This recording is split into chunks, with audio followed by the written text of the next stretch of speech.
જય મહારાજ, જય શ્રી કૃષ્ણ. સ્વાગત છે તમારું રિયા કિચન નડિયાદ યુટ્યુબ ચેનલમાં. તો આજે આપણે ગરમી માટે એકદમ ઠંડો બાજાર જેવો શેરડી વગરનો શેરડીનો રસ ઘરે જ બનાવીશું. તો ચાલો આપણે તેને બનાવવાનું શરૂ કરીએ.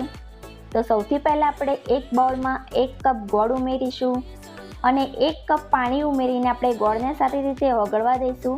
તો હવે આ ગોળને આપણે સાઈડમાં મૂકી દઈશું. તો અહીંયા લગભગ 5-1 મિનિટ જેવું થઈ ગયું છે અને આપણો ગોળ પણ સારી રીતે ઓગળી ગયો છે. તો હવે આ જ મિશ્રણ આપણે મિક્સર જારમાં ઉમેરી દઈશું. ત્યારબાદ તેમાં 10થી 12 નંગ ફુદીનાના પાન ઉમેરીશું. તો ફુદીનાના પાનથી આ શેરડીના રસનો ટેસ્ટ ખૂબ જ સરસ લાગે છે. ત્યારબાદ તેમાં 1 ટેબલસ્પૂન કે પછી સ્વાદ પ્રમાણે સંચળ પાવડર ઉમેરીશું.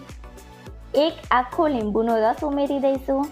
ત્યારબાદ તેમાં ફ્લેવર માટે અડધો ઇંચ આદુના ટુકડા ઉમેરી દઈશું અને હવે થોડા આઈસ ક્યુબ ઉમેરીને આપણે તેનો રસ તૈયાર કરી લઈશું. તો હવે અહીંયા તમે જોઈ શકો છો કે આપણો શેરડીનો એકદમ ઠંડો રસ તૈયાર છે. આને તમે ગોળનું શરબત પણ કહી શકો છો અને શેરડીનો રસ પણ કહી શકો છો. તો હવે આપણે સર્વિંગ ગ્લાસમાં આઈસ ક્યુબ ઉમેરીશું અને તેમાં ઠંડો શેરડીનો રસ સર્વ કરીશું. તો આ ઉનાળાની ગરમીમાં ઠંડો શેરડીનો રસ ખૂબ જ ટેસ્ટી લાગે છે અને ગરમીમાં જ્યારે પણ ઠંડુ પીવાનું મન થાય તો ખૂબ જ ઓછા સમયમાં તમે આ શેરડીનો રસ ઘરે બનાવી શકો છો અને નાના મોટા સૌ કોઈને બહુ જ ભાવશે.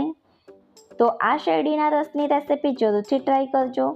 તમને મારી આજની આ રેસિપી ગમી હોય તો વિડીયોને લાઈક કરજો, તમારા ફ્રેન્ડ્સ અને ફેમિલી સાથે શેર કરજો. સાથે જ રિયા કિચન નડિયાદ યુટ્યુબ ચેનલને સબસ્ક્રાઈબ કરવાનું બિલકુલ પણ ના ભૂલશો. તો ચાલો ફરી મળીશું આવી જ એક નવી રેસિપી સાથે. ત્યાં સુધી સૌને જય મહારાજ, જય Shri Krishna. Thanks for watching.